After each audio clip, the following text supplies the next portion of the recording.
परम पूज्य श्री स्वामी राम सुखदास जी महाराज के लेखों से लिया गया है और साधन सुधा सिंधु नामक गीता प्रेस गोरखपुर से प्रकाशित उस पुस्तक के हैं।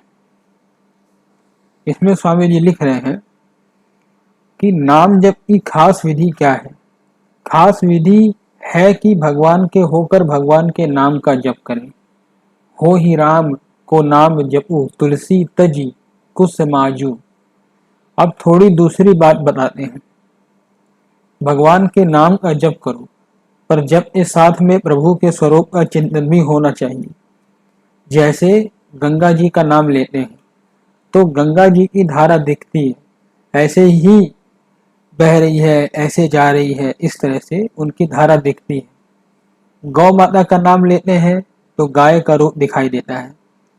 ऐसे ही तुलसी का नाम लेते हैं तो तुलसी का नाम दिखाई देता है। मन में एक स्वरूप आता है कि ऐसे राम कहते हैं कि धनुषधारी राम दिखने चाहिए मन से। इस प्रकार नाम लेते हुए मन से भगवान के स्वरूप का चिंतन करो। यह खास विधि है। बात सामान्य है, लेकिन है ये एक खास विधि। पातंजल योग दर्शन में लिखा है कि भगवान के नाम का जप करना और उसके अर्थ का चिंतन करना, अर्थात नाम लेते जाओ और उसको याद करते जाओ। श्री कृष्ण के भक्त हो तो उनके चरणों की शरण होकर श्री कृष्ण शरणम मम इस मंत्र को जपते हुए साथ साथ स्वरूप को याद करते जाओ। नाम जप की यह खास विधि है। एक विधि तो उसके होकर नाम जपना और दूसरी विधि नाम के जपते हुए उसके स्वरूप का ध्यान करते हुए रहना। कहीं भूल होते ही हे नाथ पुकारो, हे प्रभु बचाओ, मैं तो भूल गया, मेरा मन और जगह चला गया, हे नाथ बचाओ। भगवान से ऐसी प्रार्थना करो तो भगवान मदद करेंगे, यह निश्चित बात है। उनकी मदद से जो काम होगा वह काम आप अपनी शक्ति से नहीं कर सकोगे। इस वास्ते भगवान के नाम का जप और उनके स्वरूप का ध्यान, ये दोनों साथ में रहें। ओम इस एक अक्षर का उच्चारण करें और मेरा स्मरण करें।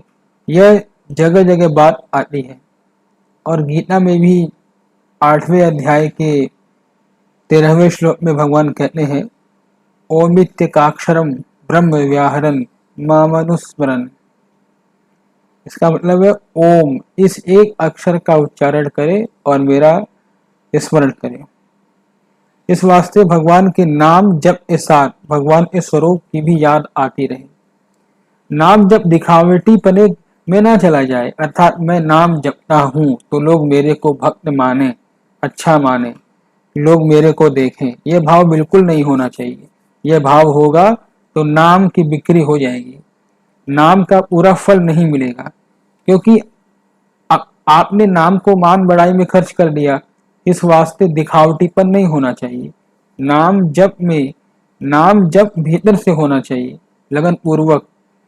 लौकिक धन को भी लोग दिखाते नहीं है, उसको भी तिजोरी में बंद करके रखते हैं। तो लौकिक धन जैसा भी यह धन नहीं है क्या जो लोग दिखाया जाए, तो ये सबको दिखाते चलो, ऐसा तो है नहीं। लोगों को पता तो लगे कि भजन किया कि नहीं, कितना किया, क्या करे, ये बिल्कुल भी नहीं होना चाहिए। गुप्त रीति से करे, दिखावटीपन बिल्कुल न आवे।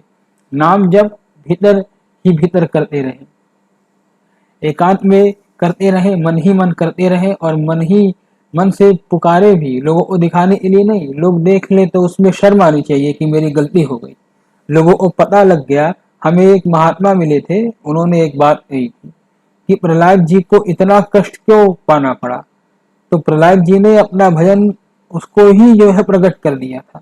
अगर वे प्रकट न करते तो उनको इतना कष्ट क्यों पाना पड़ता। इस वास्ते अपना भजन प्रकट न करें, किसी को पता ही न होने दे कि ये भगवान का भजन भी करता है। बहनों माताओं को चाहिए कि वे ऐसी गुप्त रीति से भगवान के भजन में न ही लगी रहें, गुप्त रीति से बिल्कुल लगी रहें, दिखावटीपना कभी न होने पाए। देखो, गुप्त रीति से किया हुआ भजन बड़े महत्व का होता है। पाप भी गुप्त किए हुए बड़े भयंकर होते हैं। भजन भी बड़ा लाभदायक होता है। गुप्त दिया हुआ दान भी बड़ा लाभदायक है। गुप्त दान कौन सा है? घर वालों से छिपा कर देना चोरी है, गुप्त दान नहीं है। गुप्त दान कौन सा है? देना चोरी है, गुप्त दान नहीं है। गुप्त दान कौन सा है? जिसके घर में चला जाए उसे पता नहीं चले कि कहाँ से आया है, किसने दिया दान, देने वाले का पता न लगे, यह गुप्त दान होता है। घर वालों से छिपा कर देना तो चोरी होता है। या आपको दान करना है तो आप गए अपने पिताजी का पैसा ही चोरी करके दूसरे को दान दे दिया, ये दान नहीं है, ये चोरी है और चोरी का पाप होता है। एक बार सुबह के प्रवचन में मैंने कह दिया कि गरीबों की सेवा करो, तो एक भाई बोले गरीबों की सेवा करते हैं तो गरीब तंग कर देते हैं महाराज। तो मैंने कहा सेवा इस ढंग से करो कि उन्हें मालूम ही ना हो कि किसने सेवा की, वह तो आपकी सेवा है। नहीं तो लोगों में झंडा फहराते हैं कि हम देते हैं, हम देते हैं, भीड़ बहुत हो जाएगी, लोग लूट लेते हैं, तंग करते हैं। यह सेवा का भाव नहीं है। सेवा का केवल वाह वाह लेनी है और कुछ नहीं। तो भाई लोग तंग करेंगे ही। आप बताएं, अगर आप गुप्त दान करेंगे तो कौन आएगा आपको परेशान करने के लिए? क्योंकि लोग जान ही नहीं पाएंगे किसने दान किया। तो भीतर का भाव हो जाए कि इनके घर कैसे चीज पहुंचे, किस तरह से इनकी सहायता हो जाए, कैसे गुप्त दिया जाए, तो उस दान का महात्म्य है। ऐसे ही गुप्त रीति से भजन हो, भगवान के नाम का जप भीतर ही भीतर हो। नाम जब भीतर से नहीं होता है तो बोल कर करो, कोई परवाह नहीं, पर भाव दिखावटीपन का नहीं होना चाहिए। कोई देख भी ले तो वह इतना दोष नहीं है, परंतु दिखावे का भाव महान दोष है।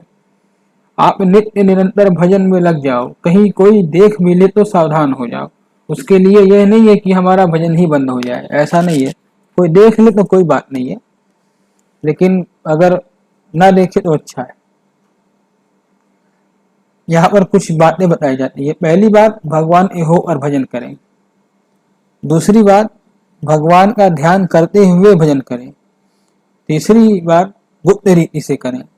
चौथी बात, निरंतर करें, क्योंकि बीच में छूटने से भजन इतना बढ़िया नहीं होता।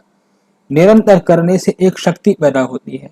जैसे बहनें माताएं रसोई बनाती हैं तो रसोई बनावे तो 10-15 मिनट बनाकर छोड़ दें, फिर घंटा भर बाद में शुरू करें, फिर थोड़ी देर बनावे, फिर घंटा भर ठहर के, फिर रुक करके फिर कुछ देर बनावे। इस प्रकार करने से क्या रसोई बन जाएगी? क्या दिन बीत जाएगा पर रसोई नहीं बनेगी। लगातार किया जाए तो चट बन जाएगी, यानी तुरंत बन जाएगी।